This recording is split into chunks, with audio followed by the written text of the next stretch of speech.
And I'll turn it over to Jerald to do the introduction, but I want to introduce Jerald. Jerald Pierce is an arts journalist and a writer and a theater artist.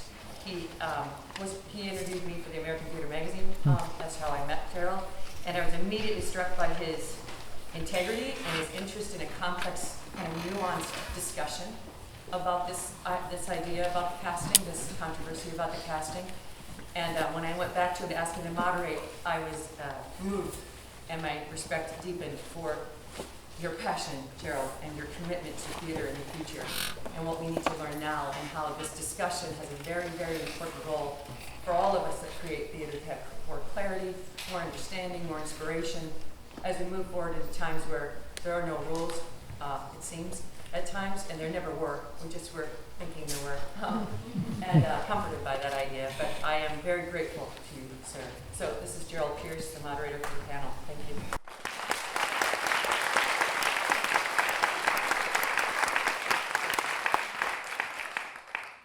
Before I introduce these three panelists, I believe I speak for everyone on the panel to say if you were just here for that production, just take a second to take a deep breath.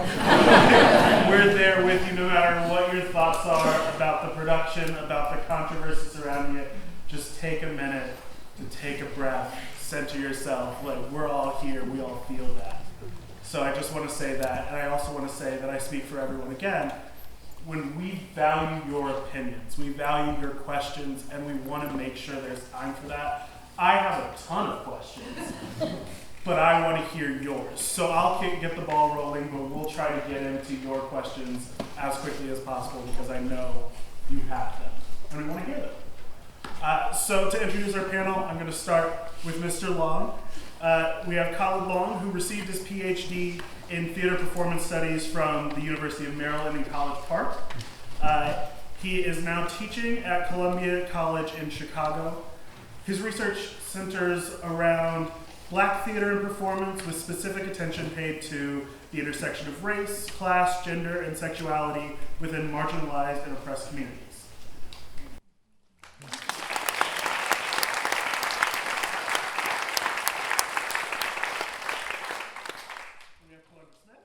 Who is a critic and journalist based in Atlanta. She is also the co-chair of American Theater Critics Association's Diversity and Inclusion Committee and a member of the Atlanta Press Club, and she has been a guest critic at the O'Neill Theater Center's National Critic Institute.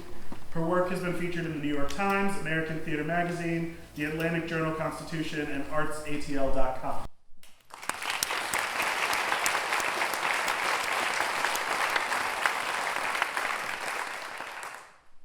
We have Mr. Stephen McKinley Henderson, a Tony-nominated actor for his work in the 2010 Broadway revival of August Wilson's Fences, alongside Denzel Washington and Viola Davis. He also received awards for his work as Pops in the 2015 Pulitzer Prize-winning play Between Riverside and Crazy. In addition to his stage work, he's known for his television and film, including Oscar-nominated films like Lady Bird, Lincoln, Fences, Manchester by the Sea, and Extremely Loud and Incredibly Close. Mr. Stephen.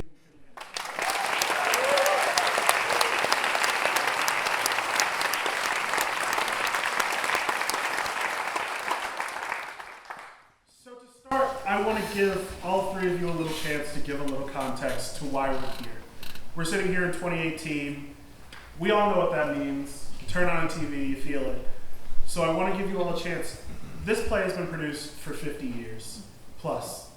And we're sitting here with a production that went on in 2012 at Signature Theater that was covered by NPR, the New York Times, and a production last year that was covered by that was at Mosaic Theater that was covered by the Washington Post. So why are we, in your thoughts, why are we having this conversation today? And I think we'll go ahead and start with you. Well, I think we're having it because someone yelled fire in a building that wasn't on fire. That's why I think we're having it. Someone made a statement that this play was cast. Somehow they said, why in 2018 would this role be cast by with a white actor playing Morris, and so I think that's why I mean, I think that's why we're here. I don't think we'd be here otherwise. That statement hadn't been made, and I just often wonder what people mean when they say in this day and time, like you know, some progress, some great, you know, I often I have to recall Condoleezza Rice when she was Secretary of State, and there was someone trying to say to her, well, you being Secretary of State, doesn't that mean that we've made this great advancement? Isn't this, you know, haven't we come a long way in terms of race relations? And she first, you know, said, you know, I kind of sense that you're taking a bow for my achievements. I mean, you know, she really was an extraordinary person, and this person seemed to be trying to say that some program had helped her become Secretary of State, some idea, you know. But then she also said that she had to remember that racism is America's birth defect. It's not a cold. It's not a little fever. It's not something that we can fix with an over-the-counter drug. Racism is America's birth defect. It started with an hypocrisy, and so we've been trying to work it out. And fortunately, we have a constitution that says every 4 years we can figure out what country we want to be. And you know, I think we went from a town car to a clown car in some way recently. A chauffeur told me that joke.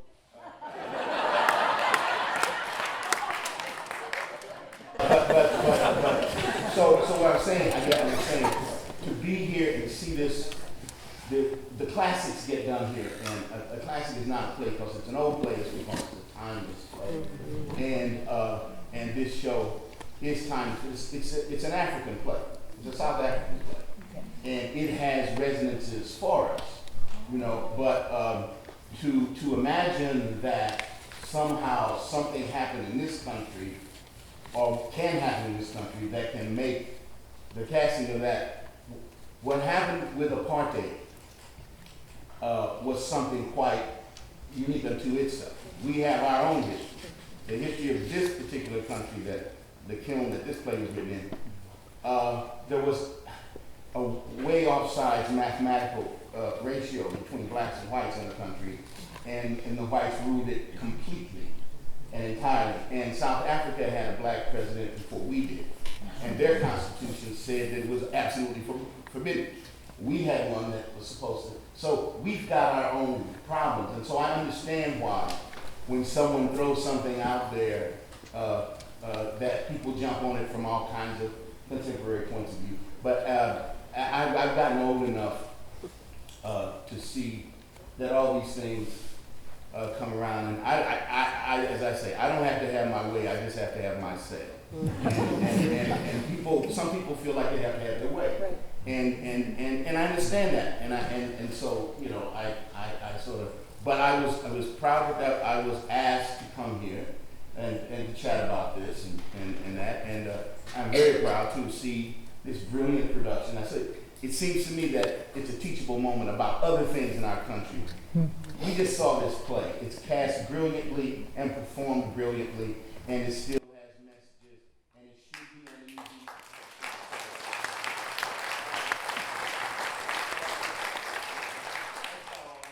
The play speaks for itself. I'm one of those people that I direct every now and then, and when I used to think, you know, my director's notes. I used to label my director's notes. And I finally got to a place where, after working at Signature Theatre, I realized that's just not, see the play. You know? Stop agonizing over director's notes. Go into rehearsal and do everything you can to bring that play to life.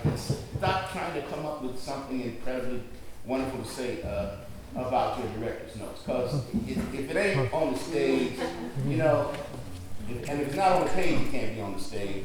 And what I saw here sort of self-explains itself. So we can talk about other things, but talking about the casting of this play seems to me absolutely ludicrous. That's all I have to say. Sure, yeah. So I terms of being grateful to be here. I'm happy that we're able to help to facilitate a conversation in this community. And no doubt that what we saw on this stage is of course. That said, I don't think that we're having this conversation because of 2018.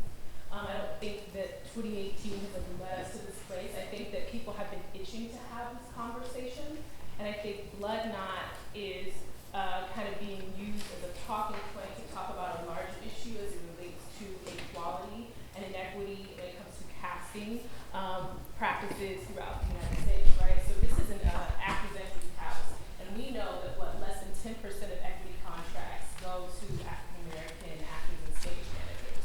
So that's what the pivot point is, right? It's not necessarily that it's 2018 and so now we have to talk about this because everybody doesn't agree with who's in the White House. It's more about the fact that this has been an issue. The American dream should be for everybody, and so Black actors and stage managers should be able to make a living at their craft, and they can't because they're only getting less than 10% of the contracts, right?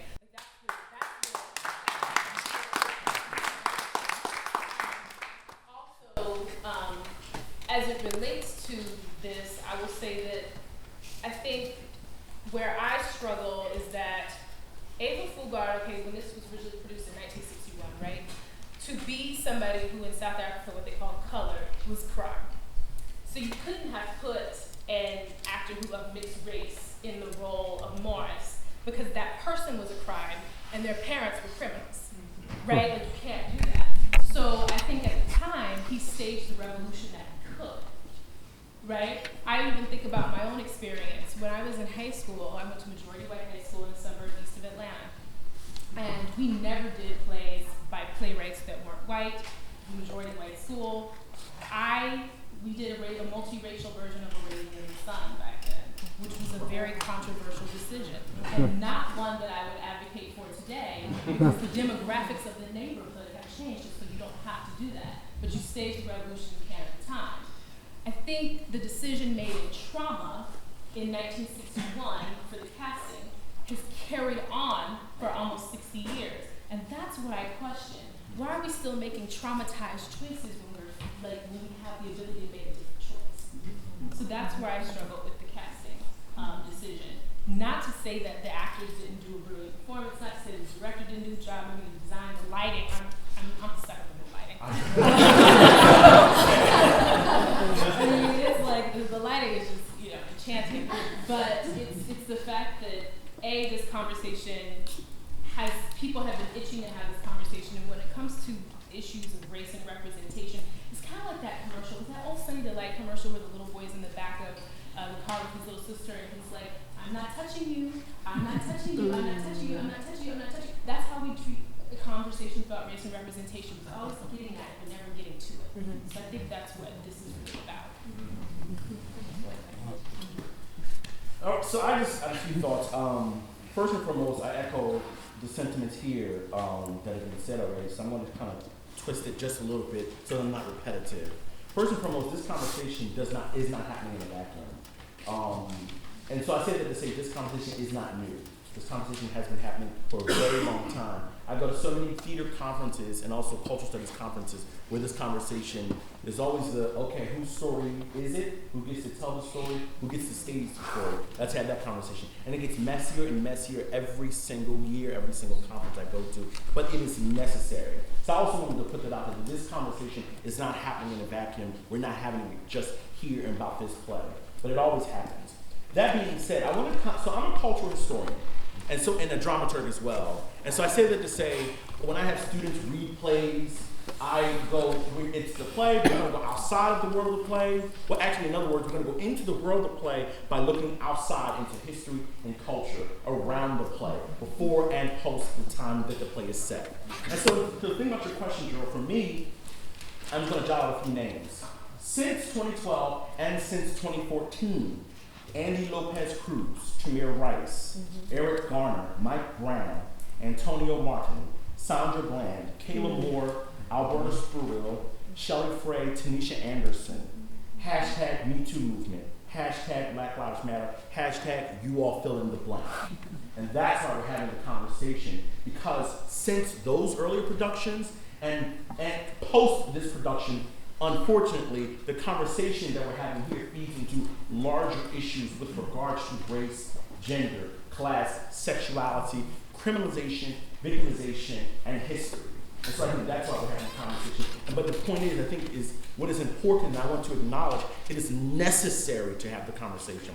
And I even said to Jordan as we're walking down the steps, I know we gotta think about time, but I really want the audience to have a moment to pose questions and their thoughts as well, because that is I'm not here to just talk, we're here to have a conversation. So I think that's why we're having a conversation.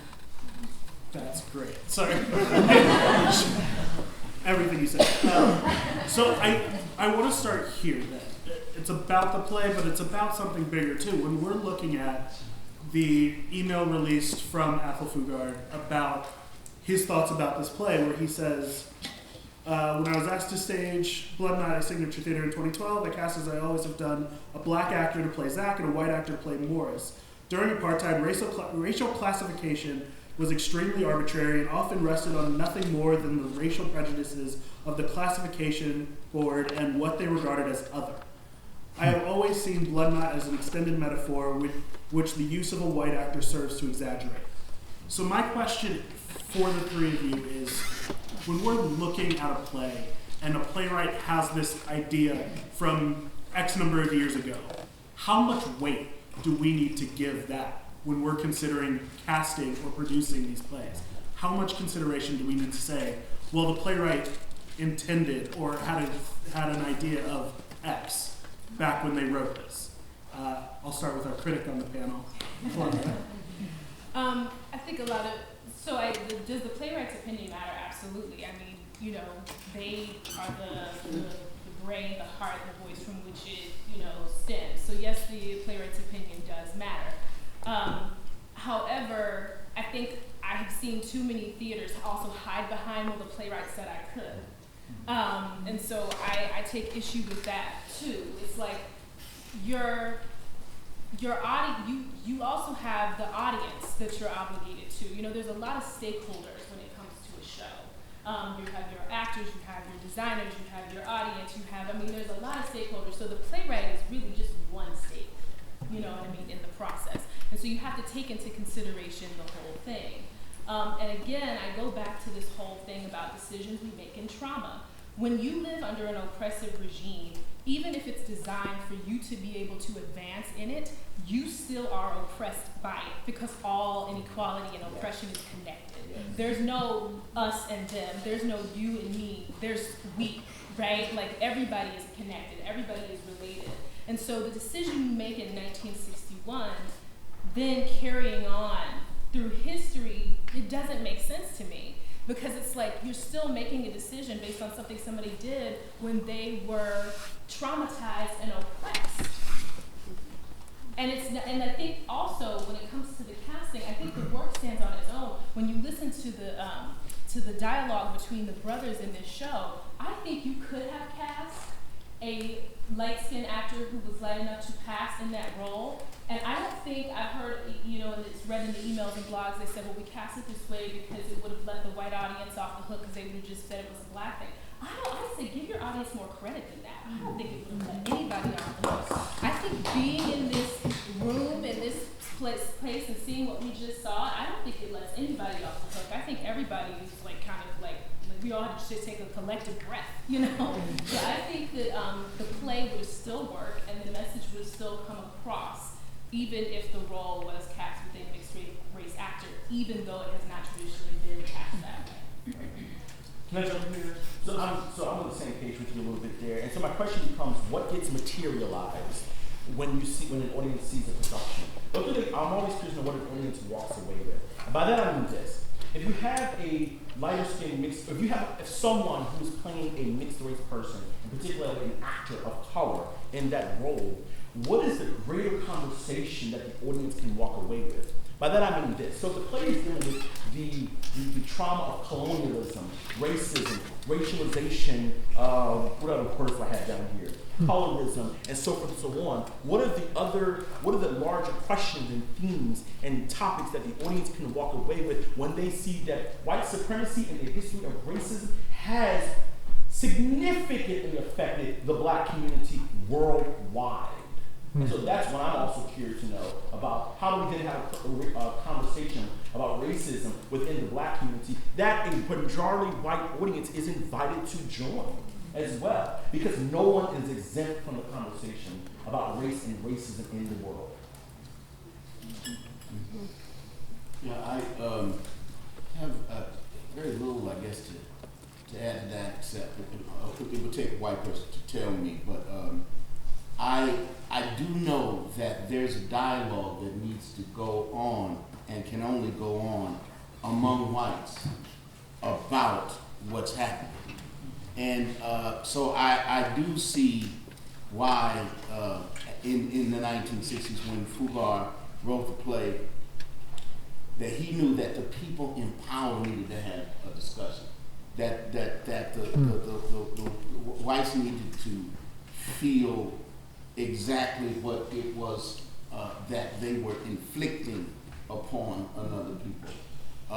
It's like I said earlier, the thing that Frederick Douglass said, that every man is certain that slavery is wrong for him.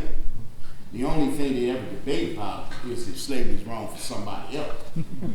This country had that, going down. But even then, Frederick Douglass, nobody is in doubt about whether injustice is wrong for them.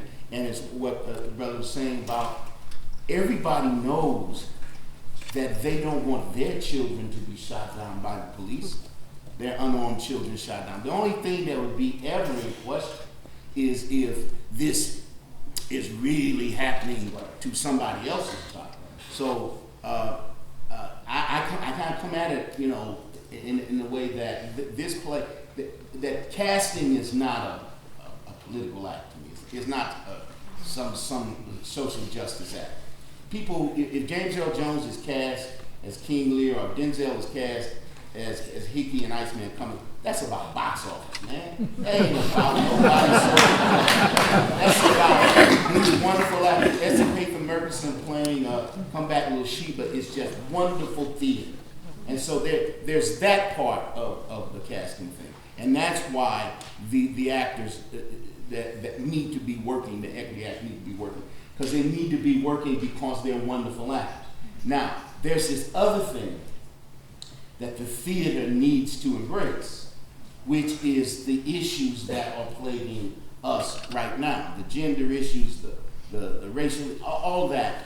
That's why it's sort of kind of crazy. It was not crazy really, because of some very intelligent people that fostered it. But it would be wonderful to take 10 years and say that all main stage theaters are doing contemporary and new plays by playwrights, and all the second spaces, the smaller spaces, are doing the classics.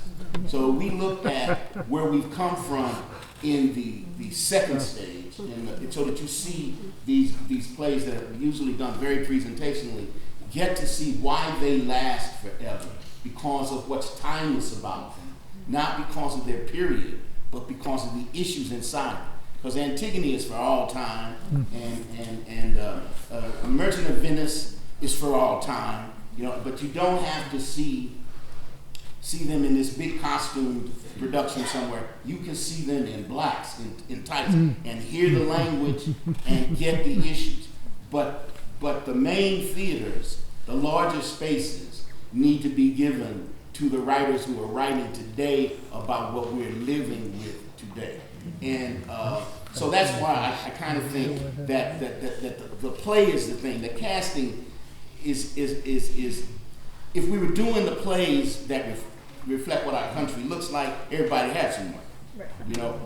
And there's a lot of theater between New York and Los Angeles, and a lot of places that we need to have going. And this is the other thing I commend about this place.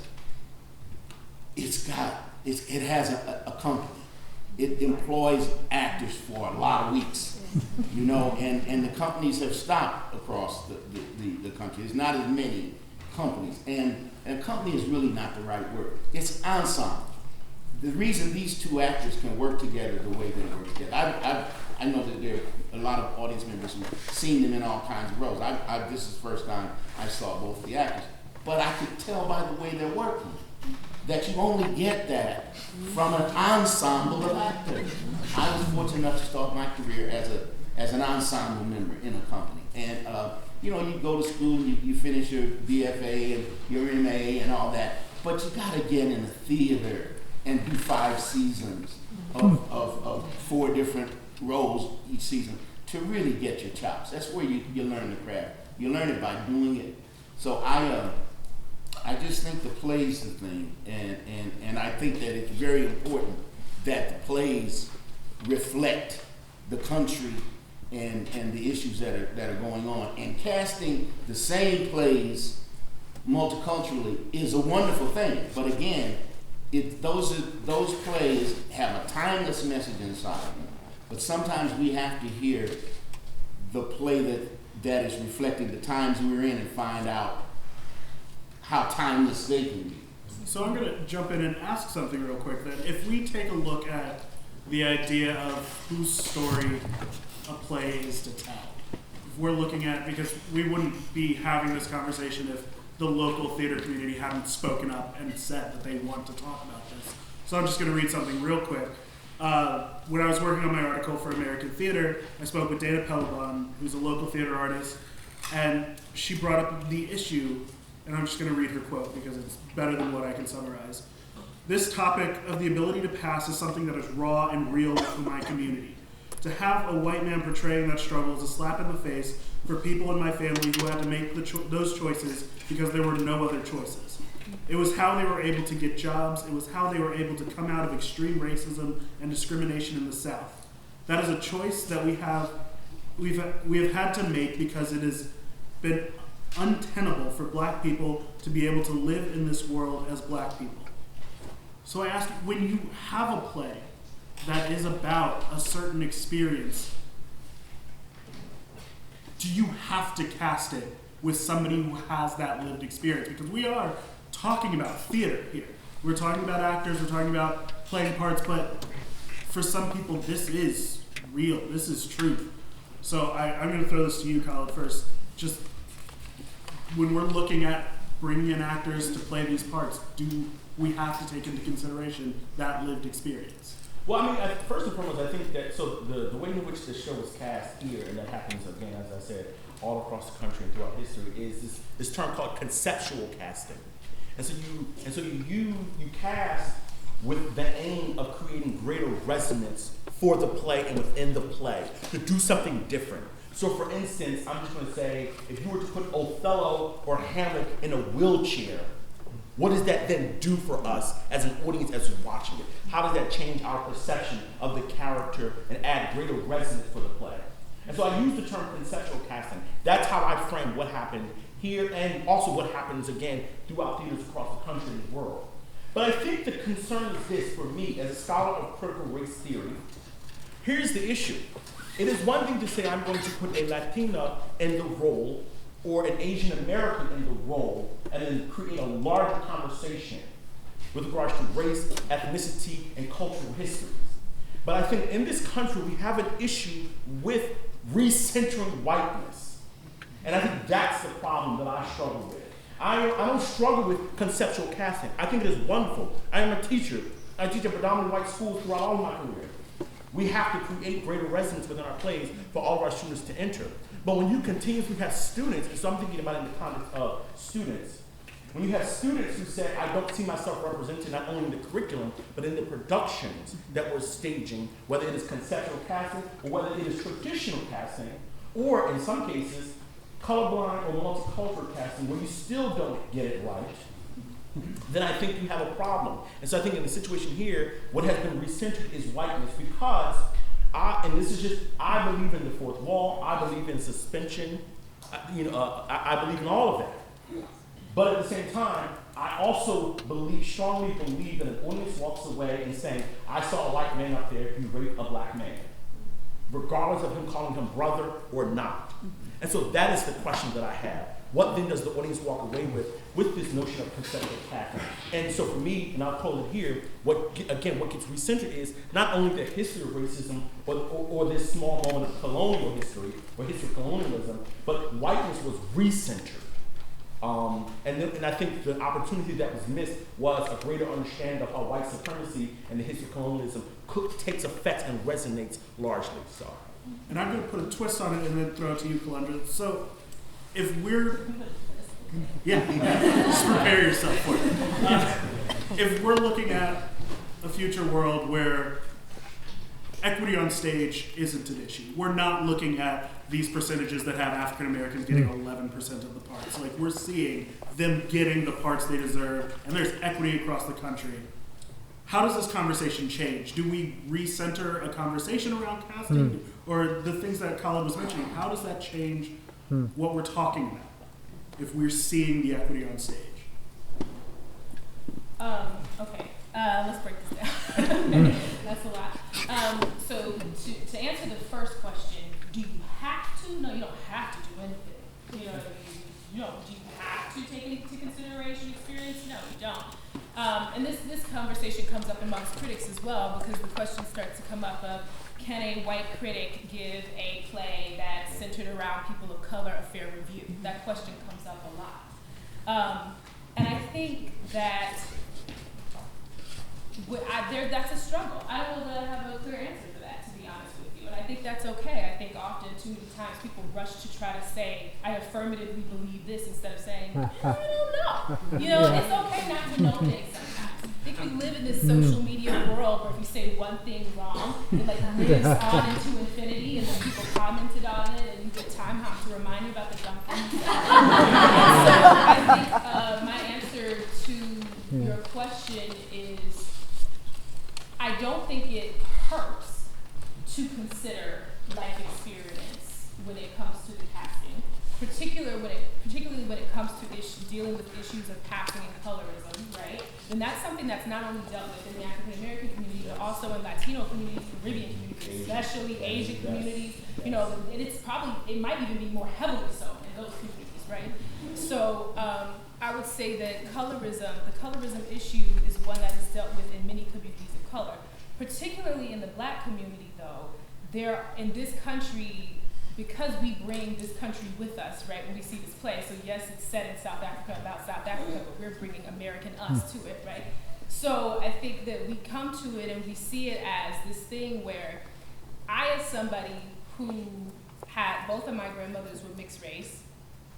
On my father's side, my grandmother was the middle child of 12. They were all light enough to pass.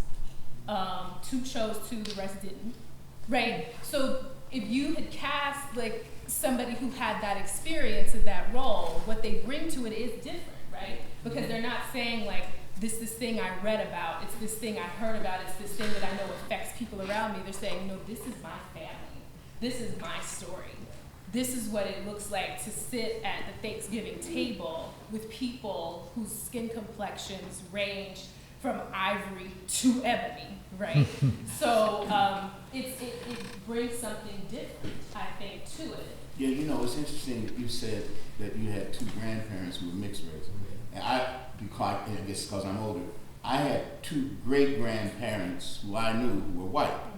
I only knew one, the woman, Priscilla. And I knew her because I lived in her house for a little while. I didn't know my father's people, but I do know that he had a grandfather who was white. So to understand that it's this one country, you know. Now the other thing is just two little things. When I was young and for identity and all that, and I was born in 49, and so from 49 to 59, you know, I went to 10. From 59 to 69, I really grew up, and that was quite a time in this country.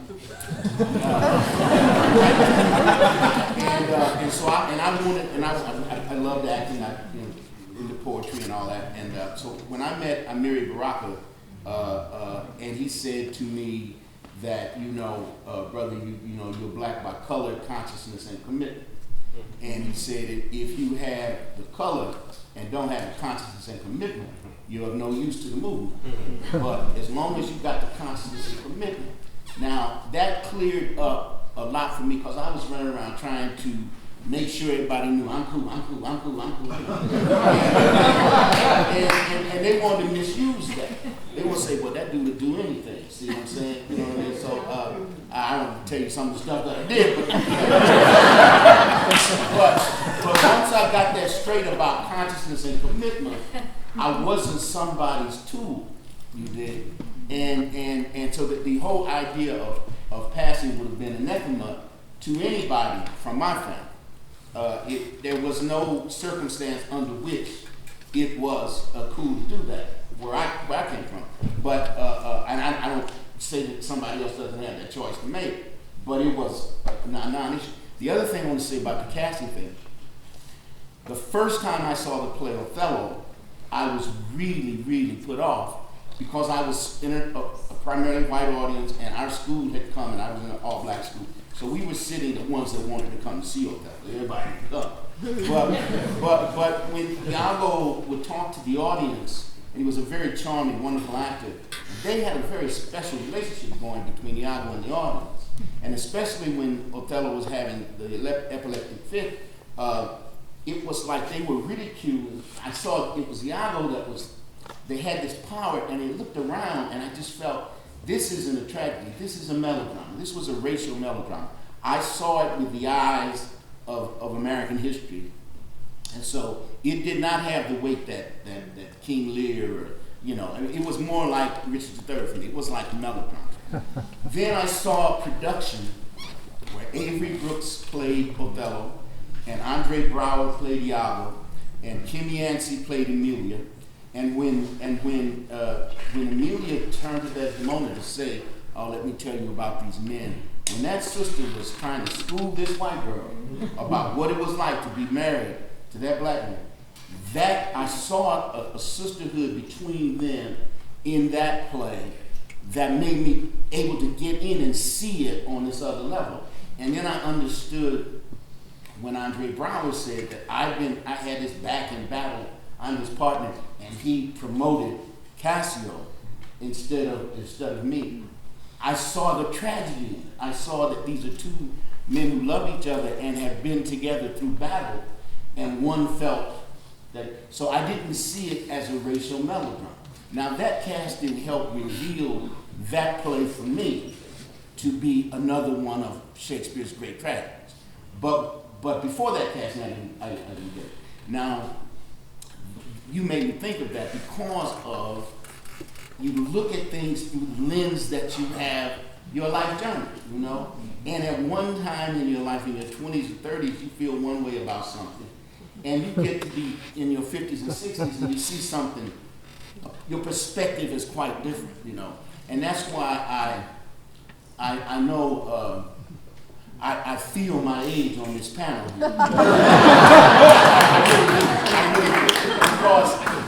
And the only reason I say that is because I know that the largest thing is the theater.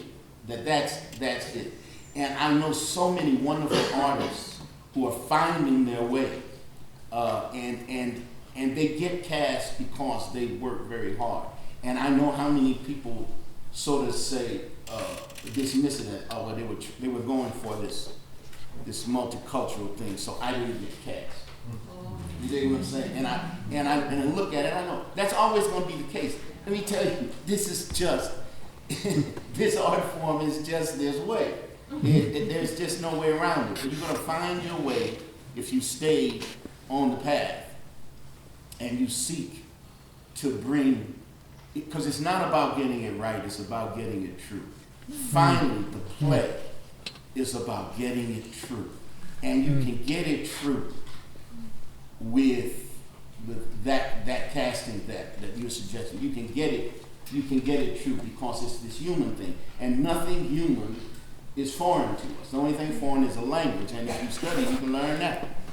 Everything else is mother, father, sister, brother. I've seen it. I know it's so, and that's why I could see this play with a light-skinned brother, you know, playing the part.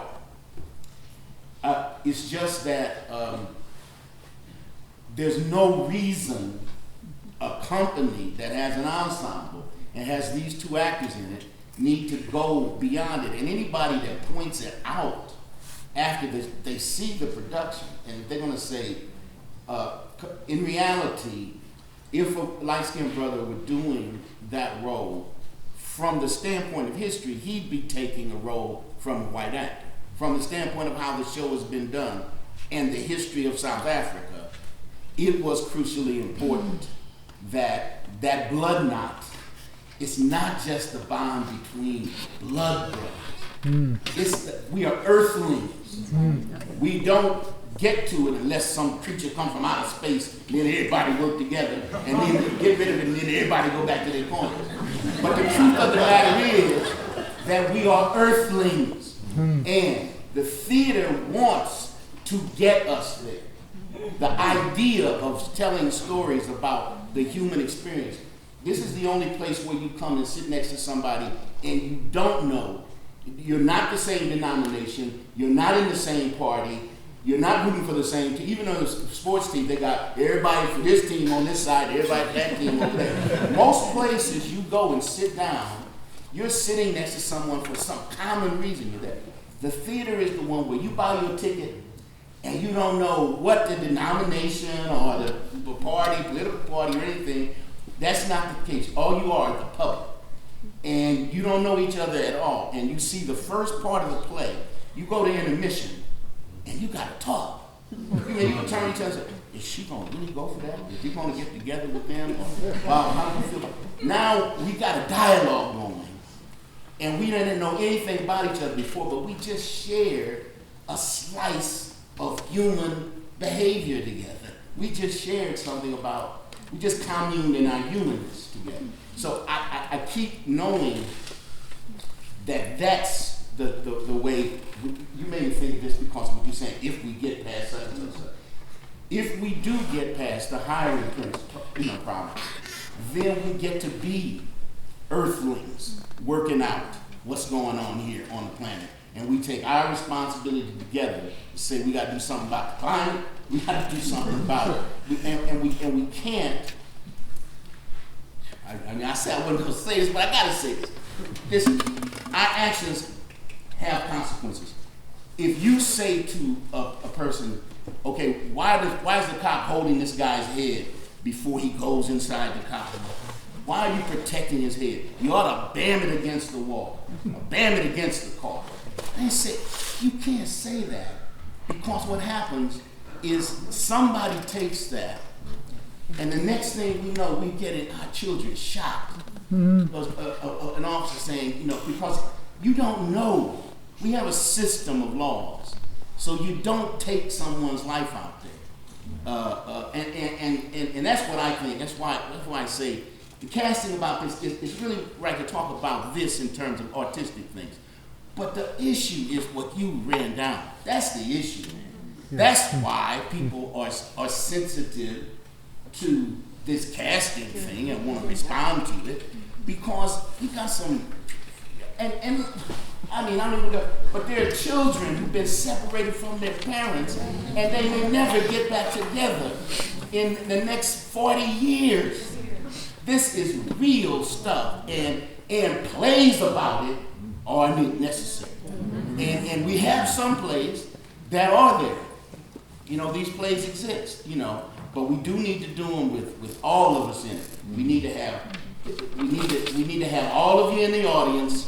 We need to see this kind of, we need to see all the people in the audience and all the people on the stage. And it's everybody in the bed or everybody on the floor. So, if we don't have enough beds for everybody sleep on the floor. It's everybody in the bed or everybody on the floor. And we gotta have that kind of, that's why I think about if we get rid of the other stuff, then we get on that mission. I want to give the audience a chance to ask questions. So I believe we have a microphone. Yes. So feel free to raise your hand if you have a question. If you have a specific panelist you're addressing me to, just state that as well. Okay, great. Make sure you have that. I have no idea. I can't see it. I can't see the toggle. Yeah, it's on. So, are there any questions? And I will run a mic to you. Yeah, really? Okay. I saw this one first, and then I'll come back.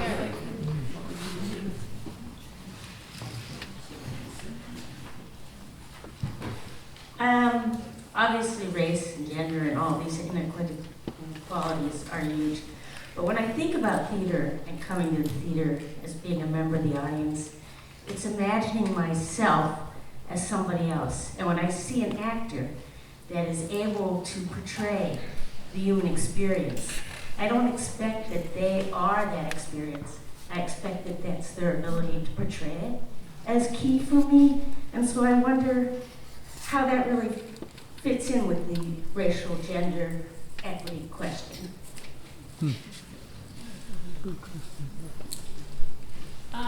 So I will just respond by saying that yes, right, yes, and it's what we've been saying up here. When you feel as if, not even feel, when you have lived in a state and situation where you are not, where your narrative, your story is not being represented, where it's been neglected, where it's been appropriated, where it's been co-opted, right? So when you live in that space, as many people of color and women do, that's where the entanglement of what the questions around the casting of this play happen, right? So yes, you want to come to the theater, and I always say, to me, art at its best holds up a mirror to us and transcends us, right? Like, I think that's what it does when it's really doing its thing. But the issue that comes up, that brushes up against this whole thing, is also this issue of like representation and equality. It goes back to that. Racism sucks, it ruins everything for everybody. Here's how. Whether we acknowledge it or not. Yes, whether we acknowledge it or not. Messes up everybody. It messes it up for everybody. Because then you can't just have, this actor play this role because this person's so great. It becomes a thing of, well, these people never get their plays produced, and these people never get the roles, and these people never get the design jobs, and these people never get the director gigs. It's because when inequality is present, it becomes all you see. That's the horrible thing about it. And so it's up to all of us to then push for equality. Equality of opportunity is the most important thing. I think nobody's asking for anything to be given to them. It's about equality of opportunity.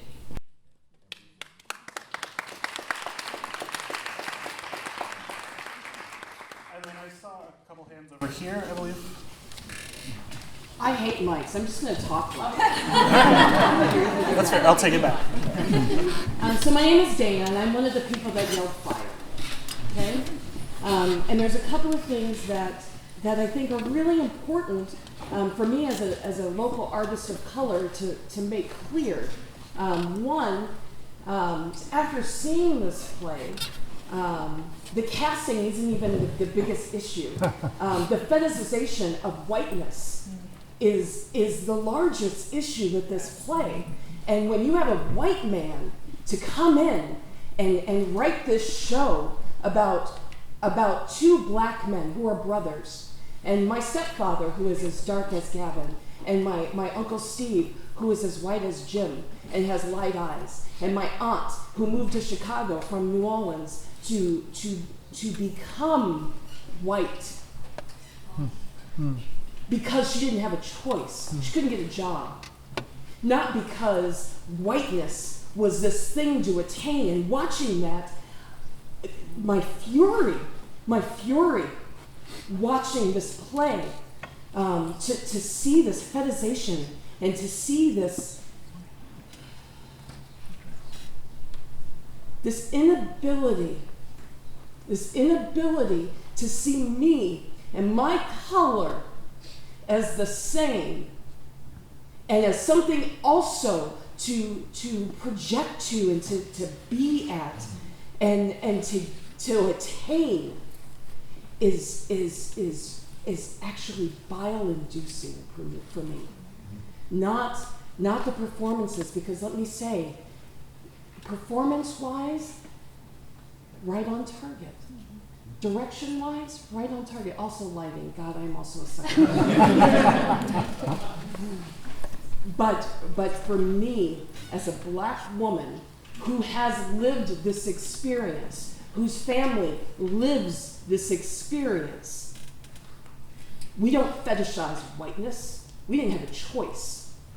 This play fetishized whiteness and then put a white man in it to then bring up that fetish. It just, I didn't know how I would feel coming here. I didn't know how I would feel, but I didn't know that I would feel this amount of anger. And I didn't know that I would feel this amount of disconnect, because you aren't anything to be fetishized. Not any more than I am. And when we start talking about where the levels of theater start, they start with whiteness, always. And then I have to push myself in. And I'm done. And I'm done. And I'm done with the fetishization. And I'm done with having to have these conversations to be able to say that my Uncle Steve could have been on that stage, because he could have, and done an exact same thing. And it actually would have changed it for me. It would have changed it significantly for me, because it is not as angering, but it is definitely heartbreaking, because I have also, in addition, seen my people believe that bullshit and believe that we have to wear this white suit and we have to talk with a layer of respectability, and we have to have our hair straightened so that we can look like you. Well, I ain't gonna look like you. And I sure as hell don't want somebody portraying on me on stage that does not look like me. And that is all I have to say about that.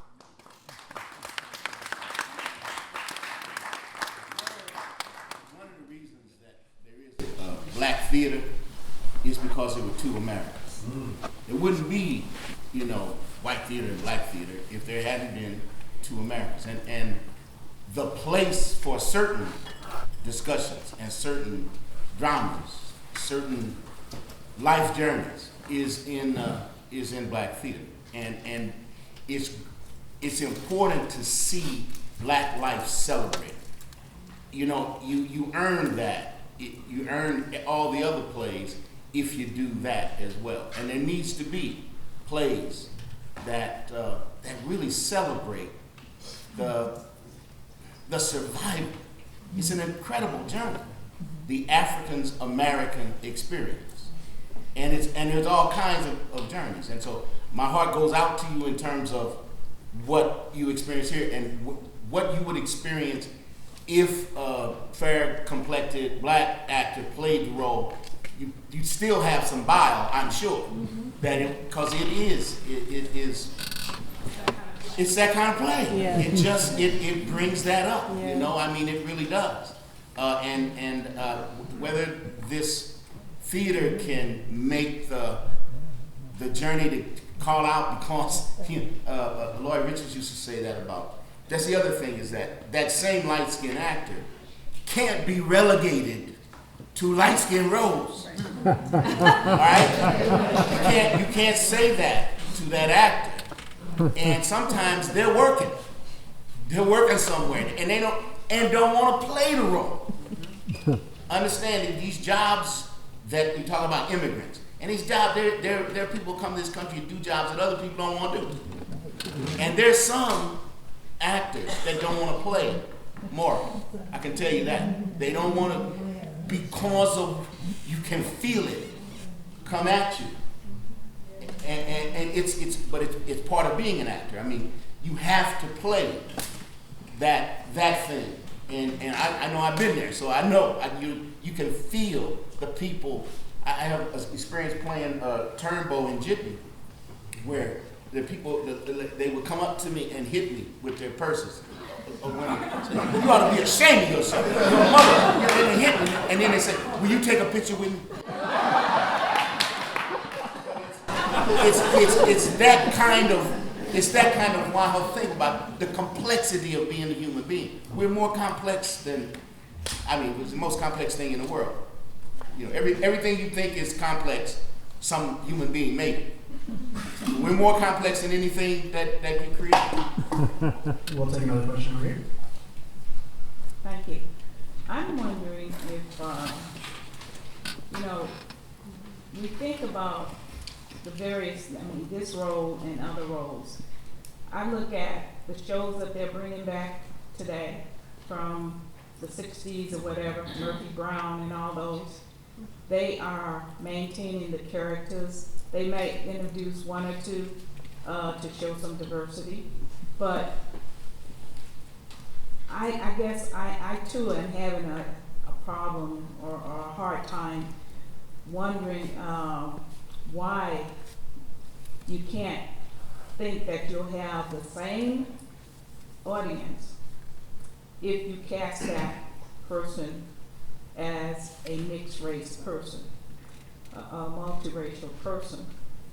It just seems like we are always thinking that black people, if we cast them that way, we're not going to get the same audience. Well, Hamilton has had predominantly black in that show, and it was overwhelmingly successful, is, and going international and everything else. So I just feel that, okay, if the industry is 10 to 11% now, and we keep the practice going, then it's going to ever rise above that. That's my question. Yeah, you brought up a lot of things, and I'll only just speak to one that kind of struck me because I can see you brewing over here, and that's this state of what I call misguided nostalgia that we're in this country. It's like, let's just bring back everything from the 60s, 70s, 80s, and 90s and start over. You know what I mean? Like, and it's like this state of misguided nostalgia that we're in, and I appreciate you bringing that up because the human mind is a powerful thing, and there's no shortage of new, good, amazing ideas. There's no shortage of new, amazing, diverse voices. You bring up Lin-Manuel Miranda, who has done 2 musicals that have shaken the theater world and taken them by storm with Latino and African American cast, crew, and designers and the whole bit. I mean, that's his mission. So but I don't think there's any question about whether, there is, but there isn't. Like, we have proof that people of color are economic forces, right? Not only as commodities, unfortunately, but also as audience, right? Like, there's no, we're so go we, so goes the trend, right? I mean, look at the power of what hip hop has done, right? I mean, it's international, So, I mean, I don't think there's any question there, though the theater still, unfortunately, is in a place of questioning it. I don't know that this theater was in a place of questioning that. In terms of from a box office perspective, I can't speak to that. But I do appreciate you bringing up that point. And I think that to get to your piece about what it takes to move forward, I think it takes the people in positions of decision-making power to make a different choice. So what do we do to move the needle on equality when it comes to, instead of bringing back Murphy Brown, let's get something new, right? Instead of bringing back, Martin, which I don't need Martin, you know what I mean? Let's do something new. It takes the people in decision-making power being willing to take risks is what it takes. And the risk being going the way of humanistic value and not the way of monetary value. And understanding that if you go the way of compassion and humanity, the money will move.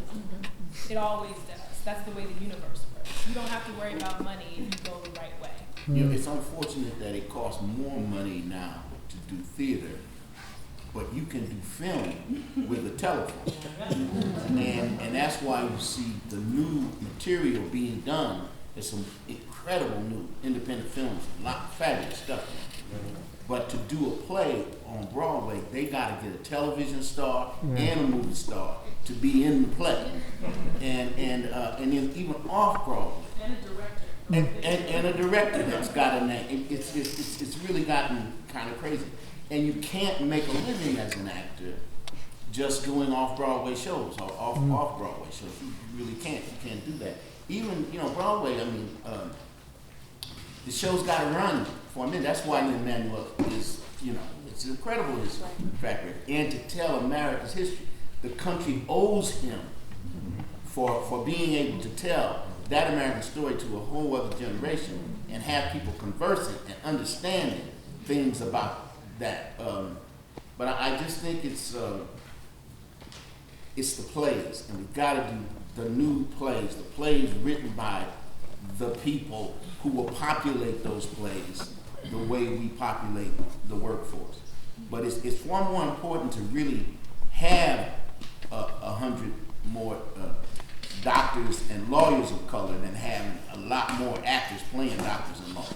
I'm telling you, we gotta have it for real in the society. That's where it really goes down.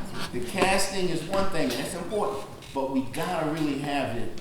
We gotta have our children continuing to go to school. We gotta make sure that there are instruments in schools, and for musicians. That's really where the rubber hits the road. Is what's going on in our society. Right. I think I want to add on to that as well, and sort of trouble that just a little bit. I think it's important to have both and. So I'm a both and person. I think it's important to go to school to want to be a doctor, but it's important to see visual representation in media somewhere, whether it's live media or social media or television and film, that they do exist. So for instance, and this is like why I love Shonda Rhimes and Shondaland, because it was like the first time, I was really young when Shonda really came out with Grey's Anatomy, and I was like, oh shucks. You have a black chief, Asian woman who was like the top surgeon, cardio. I mean, you have diversity, and then you also have doctors, regardless of how they identify individually, who creates an ensemble and a community. So I think I fell in love with the show. It was very theater-like. The ensemble of the cast, but also the community in the hospital. And to think about your question also, the last point I would add on, and they both alluded to this, is what is sort of the goal or the mission of the theater company in general? So if your company is to challenge and shake up the audience, then as you were pointing out, bring in the shows that shake up and challenge the audience. And I say this with love and respect and reverence for classic theater, but if you're going to do classic theater, such as APT have been doing, this is where I applaud you all. Shake it up. Give us different representations that challenges us as an audience.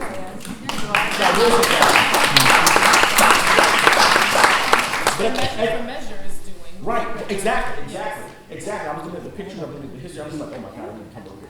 With all that being said, but at the same time, also bring in, and we had lovely breakfast when this was our conversation, bring in plays that speak to larger issues that you actually may not be aware of. And that pushes you and challenges you. So I also say to the audience, I think it's also the responsibility, the onus is on you as well. To say, hey, yes, this is great, this is wonderful, I love it. But I also want to learn about so and so and so because I don't know about that as well. And let's bring in these issues as well into the theater. So. Yeah, the audience demand goes further than anything. Yes, it does. We have time for just one or two more, so I'm gonna go here real quick. I don't know if this is a question, but I just wanted to hear you guys speak on this a little bit because we're bringing up just so many awesome things. And I think I'm a both-and kind of person as well. That none of this is needs to be thrown out. Like all of these voices need to be heard, and I really feel that it's great. You said something awesome, Kelundra. You said, this is Mina from last night, by the way. Was I there? From Atlanta. Yeah, so you said this awesome thing, decisions made in trauma.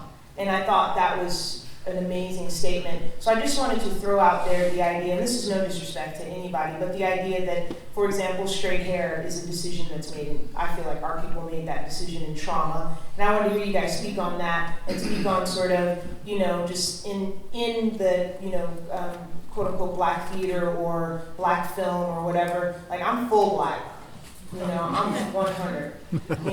And like my great-grandmother was a full-blooded Native American, but I don't know if we're in fashion with being able to say that right now, because sometimes we're proud of that, sometimes we're like, you black. So as a full black person, it makes me wonder, I just want to hear you guys speak on decisions made in trauma, like straight hair, and also the use of the word nigger, because in my opinion, it's a decision that was made in trauma. Meaning that we were traumatized and then we took control of that word. And quite frankly, I think it's a horrific word, but yet we're still using it as like a term of endearment. Meanwhile, it's a decision made in trauma. So I just wanted, because that word is obviously, I felt the room bristle when that word was thrown in, and I threw it in deliberately just to mess with y'all.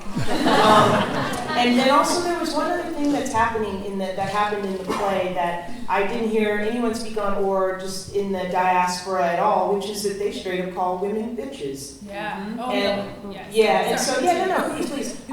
You're also wonderful, and I hope that we do pass each other against punch because it's go become friends.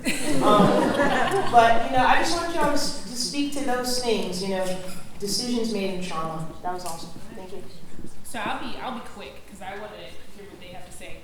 I will say that for me, and this is not the first time I've encountered Fugard's work, I find his work more troubling as a woman than anything else, right? And I feel like as a woman of color, oftentimes you're kind of having to separate like your womanness from your blackness, right? Or your Latina-ness or your Asian-ness or whatever you have, And so like Fugard, I find to be as a woman just cringeworthy. I mean, even the story about him basically like, it's like, did he rape her? Did he grope her? You know what I mean? You're like sitting there, you're like, oh, it happened in the bush. I'm traumatized.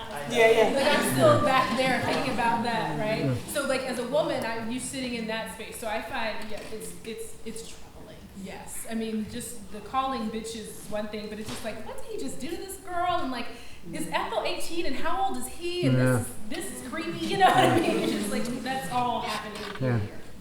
Totally, 100%. As it relates to decisions made in trauma, I think that, I can't speak too deeply because I don't want to, it's like that's a lot. My brain is doing this, and so I can't speak too deeply to that. I'll say for me, like I think that there's, when it comes to like things like straight hair versus curly hair versus where your hair's in locks or whatever, I think that it depends on where you are as a person. I think that's an individual thing. Like for me, my hair is straight today. You know what I mean? Like by Wednesday, it'll be curly. You know what I mean? It's a matter of personal style, personal preference, what you want to do that day. And I think that's the kind of latitude that equality grants people, though, right? Is that so your individual experience, your individual style. So does equality and that latitude grant Athol the right to write a play about things that we don't agree with? If that is the case, because if in apartheid he made this decision made in trauma, so for me, someone whose hair really doesn't look good straight, just using it as an analogy, it's like I firmly believe that was a decision made in trauma. We were not trying to look cute, we were trying to look white. Right. And to call it a personal decision 200 years, 400 years, or whatever, 200 years later, that's valid, and that's why I said no disrespect, but this is also a play from the 60s or whatever, so, is it his personal choice to make art and I'm just, and not that I agree, I'm just putting it out there. Here's the thing, we've learned, people have seen this from, even we think about the Me Too cases. You can do whatever you want, right? But you can't control how people respond. That's right. Right? So like, you can stage this play how you want to, but you can't control the fact that there were members of your community and of your audience who said, this is problematic. And there were other people who said, I don't know what to think. And there were other people who said, I don't see an issue with this at all. And I think it's the same, I mean, I think that kind of is the case across the board. You can do what you want, but you can't control other people's response. And I think the place where we are right now in this country where people keep brushing up against each other, we want to control everybody's response to things. You can't control people. We are all born free. Can I jump in? Yes. I hear you, and not that I disagree with you. We've been having this You dialogue. can disagree with me. No, It's fine. I'm You listening. don't have to agree. I'm listening and I want to take it in. And I'm taking it in. So I said, I'm not going to jump and say I disagree. But I guess my response is to that. You know, when you're doing Shakespeare, when you're doing the Greeks, when you're doing like classic theater from so long ago that none of us were there when it was written, that is one thing to play with form, to play with genre, and to play with aesthetics. But we were here in '61, and we're talking about South African apartheid. So when you talk about a person's specific history where that resonates today, I don't know about this sort of opening up to play with aesthetic form and to play with and call it art and to say I can do what I want to do. Because it is a history that many people are still unaware of. And I actually do not separate apartheid from what happened in America, from what happened in Australia, from what happened in Asia, and from what happened in other areas around the world, historically and culturally speaking, with regards to genocide and murders and colonialism and racism and where we are today, even in 2018, American political history. That's just what I say. I do not separate the cultural resonance within the play outside of the cultural resonance happening outside the play, and then attempt to say it parallels with some of the classics that we can play with a little bit. Yeah. That's just what I say. Yeah, fair. Okay. Like I said, I just gotta have my say.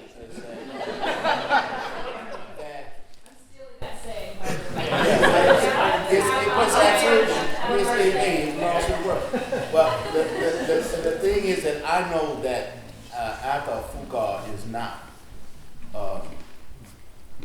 when he talks about what Zach did to Connie, he's not creating that. Right. I grew up in Kansas City in a different time, and I know that it wasn't a play when I first heard the word bitch. Okay, it was somebody writing the play wanting to reflect how they felt about the use of that word. You understand? The artist is reflecting the world that they see. So I remember, tell the whole story, but I was in a dangerous situation. I had gone to the store too young to get some snuff, and I got some candy, and I had a lot of change in my hand, and I was going back, and I was trying to hurry up and get back home with the change and the snuff for grandma and all that, and I'm busy eating the little buttons candy thing, and had money in my hand for change of a $5 bill. And I walked down the alley to get home fast. And I don't know where they came from, but I was surrounded in no time, in the neighborhood. And they told me don't go through the alley, but just before I was apprehended, whatever they were gonna do, this guy, the biggest guy in the group, said, "Wait a minute, hold it, man. I think I know this little motherfucker." Now, motherfucker was the prettiest son I had.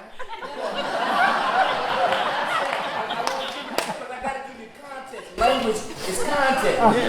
And so he said, "Man, your cousin Wendell?" I said, "Yeah." He said, "Wendell did me a solid, man. You tell Wendell he did me a solid, but man, don't never come through the alley with money." Now, because of whatever solid that my cousin Wendell did for Tommy Benson, that was his name. Boy, that brother was buck. And but when he said, "You dumb motherfucker," the way he said it, with the affection that he said it, and I understood something about language and the use of language. So again, with the word, because I didn't never hear the word with a R. I always heard it with a UH. You know what I'm saying? Or AH. And so to not understand that it is cultural, that there's this stuff that's cultural. Now, it is done under trauma. You're absolutely right. It is a survival thing. It has to do with getting through something. And it belongs to the time it belongs to. But I don't believe in going back and cleaning up. It's like to take what Mark Twain wrote when he wrote Huckleberry Finn, when you really understand what he was talking about and understand where he was asking the country to fess up, to own up. And I say the same thing about Fugard, that yes, he's in splendid error. He's in error, but he's in splendid error. You know, it's what Frederick Douglass said about John Brown. That John Brown was in error, but he was in splendid error. Because he was saying, I don't abide with this. Now, any representation you get in the movies of John Brown is of some madman. But was he mad or angry? So, and I say the same thing about Jimmy the Greek, but that's a whole other story. But Jimmy the Greek was in error, but he was in splendid error. He's saying, you did breed these people. You bred them for work. And then you want to know why they busting your behind on any field, whether in the ring or on the football field. Yeah, but he was in splendid error because also the black athlete trains harder than any other person that trains. So it's not just from the genes. But there's something about the frankness of art that I think is healthy. And we have to not be slaves to the language. We can't habitually say any word. We can't. But neither you know, we can't be